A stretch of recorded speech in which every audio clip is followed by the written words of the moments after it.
ഇത് കോഴിക്കോട് താമരശ്ശേരി പുതുപ്പാടി സ്വദേശി അർജുൻ. അർജുൻ്റെ വിദ്യാഭ്യാസ സ്വപ്നങ്ങൾക്ക് പ്രതീക്ഷയുടെ കരുത്തുണ്ടായിരുന്നു.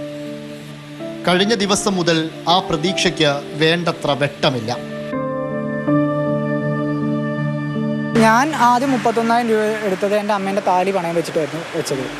അപ്പോൾ അതെനിക്ക് തിരിച്ചടയ്ക്കണമെങ്കിൽ എൻ്റെ അച്ഛനും അമ്മയ്ക്കും കുറച്ച് ഹെൽത്ത് ഇഷ്യൂസ് ഉള്ള കൂട്ടത്തിലുള്ള, അപ്പോൾ അത് കറക്റ്റായിട്ട് അടച്ചില്ലെങ്കിൽ ആ മാലേൻ്റെ കാര്യം തീരുമാനമാവും. ആലോചിച്ചപ്പോൾ എനിക്ക് തോന്നി ഇത്രയൊരു എമൗണ്ട് പറയുമ്പോൾ എൻ്റെ ഒരു വർഷത്തെ കഷ്ടപ്പാടും എമൗണ്ട് വെച്ച് നോക്കുകയാണെങ്കിൽ എനിക്കൊരു കൊല്ലം റിപ്പീറ്റ് ചെയ്യുന്നതാണ് നല്ലതെന്ന് തോന്നിയപ്പോഴാണ് ഞാൻ അവിടെ നിന്ന് കാര്യമായിട്ട് ഇറങ്ങിയത്.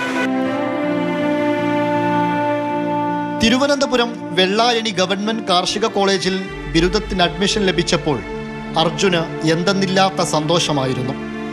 15,000 രൂപയായിരുന്നു കോഴ്സിൻ്റെ വിജ്ഞാപനത്തിൽ കണ്ട ഫീസ്. 15,000 രൂപയും കോളേജിലെ മറ്റു കാര്യങ്ങൾക്കായി നൽകേണ്ട തുകയും ചേർത്ത് 39,000 രൂപ നൽകിയാണ് അർജുൻ ബിരുദത്തിന് ചേർന്നത്. എന്നാൽ ഒരു മുന്നറിയിപ്പുമില്ലാതെ കാർഷിക സർവകലാശാല സെമസ്റ്റർ തുക 50,000 ആക്കി ഉയർത്തി. ഇപ്പോൾ ഫസ്റ്റ് ഇയർ സ്റ്റുഡൻറ്റ് ഇപ്പോൾ ഞാൻ അവിടെ നിന്ന് ഇറങ്ങിയോണ്ട് എനിക്ക് 31,000 രൂപ അടച്ചിരുന്നു, കീമിൽ അടച്ചല്ലാതെ. അതെനിക്ക് തിരിച്ചു കിട്ടും. ഇപ്പോൾ ബാക്കിയുള്ള സ്റ്റുഡൻസ് ഒരു 50,000 രൂപ, അതുകൂടാതെ ഒരു 50,000 രൂപേൻ്റെ അടുത്ത് പിന്നെ അടയ്ക്കണം. ഏകദേശം ഒരു 88,000 89,000 രൂപയോ ഇപ്പോൾ അടയ്ക്കണം കയറുമ്പോൾ. അർജുൻ്റെ അമ്മയും അച്ഛനും കർഷകരാണ്. കർഷക കുടുംബത്തിൻ്റെ വറുതിയിൽ നിന്ന് കരകയറാൻ അർജുനായിരുന്നു അവരുടെ പ്രതീക്ഷ. ആ വലിയ തുകയ്ക്ക് മുന്നിൽ കുടുംബത്തിൻ്റെ പ്രതീക്ഷയറ്റു. കൂട്ടിയാൽ കൂടില്ലെന്ന് കണ്ട് കോളേജിലെ ഓഫീസ് മുറിയിലെത്തി TCയും വാങ്ങി അർജുൻ വീട്ടിലേക്ക് മടങ്ങി. എനിക്ക് അഗ്രികൾച്ചറും വെറ്റിനറിയും ഭയങ്കര ഇഷ്ടമായിരുന്നു. നമുക്കത് കുറച്ചുകൂടി താല്പര്യമുള്ള ഫീൽഡിൽ പഠിച്ചിട്ടുണ്ടെങ്കിൽ കുറച്ചുകൂടി നമുക്ക് എന്തെങ്കിലും ഉപകാരം ഉണ്ടാകുമെന്ന് വിചാരിച്ചിട്ടായിരുന്നു. പക്ഷേ ഇങ്ങനെ ഒരു സിറ്റുവേഷനിൽ അതെനിക്ക് ഉപേക്ഷിക്കേണ്ടി വന്നു. അർജുൻ മാത്രമല്ല, കുത്തനെ കൂട്ടിയ ഫീസ് ബുദ്ധിമുട്ടാണെന്ന് മറ്റു വിദ്യാർത്ഥികളും പറയുന്നുണ്ട്.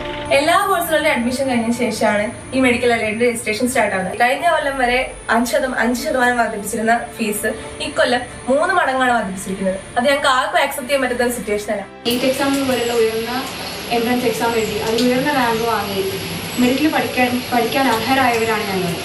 സർവകലാശാലയുടെ സാമ്പത്തിക പ്രതിസന്ധിയാണ് ഫീസ് കുത്തനെ കൂട്ടാൻ കാരണമെന്നാണ് സർവകലാശാല അധികൃതർ പറയുന്നത്. നീറ്റിൽ നല്ല റാങ്ക് നേടിയാണ് ഈ കുട്ടികളെല്ലാം സർക്കാർ കോളേജിലെത്തിയത്. കൃഷിയെ സ്നേഹിച്ച് കൃഷിയെക്കുറിച്ച് പഠിക്കാൻ വന്നവരുമാണ്. ഇതാണ് അവസ്ഥയെങ്കിൽ അർജുനെ പോലെയുള്ള വിദ്യാർത്ഥികൾക്ക് അവരുടെ സ്വപ്നം പാതി വഴിയിൽ ഉപേക്ഷിക്കേണ്ടി വരും. നമ്മുടെ സ്വന്തം കേരളത്തിലാണ് ഉയർന്ന ഫീസ് കാരണം ഒരു വിദ്യാർത്ഥിക്ക് പഠനം ഉപേക്ഷിക്കേണ്ടി വന്നത്. പക്ഷേ ഈ വാർത്തകളൊക്കെ ചെയ്യുമ്പോൾ അർജുന് പ്രതീക്ഷയുടെ വെട്ടമുണ്ട്. എന്നാലും ഒരാൾക്കും ഈ ഗതി വരരുതേ എന്നും അർജുൻ പറയാതെ പറയുന്നുണ്ട്. ക്യാമറമാൻ വേണുവിനൊപ്പം ഇംതിയാസ് കരീം, മാതൃഭൂമി ന്യൂസ്, കോഴിക്കോട്.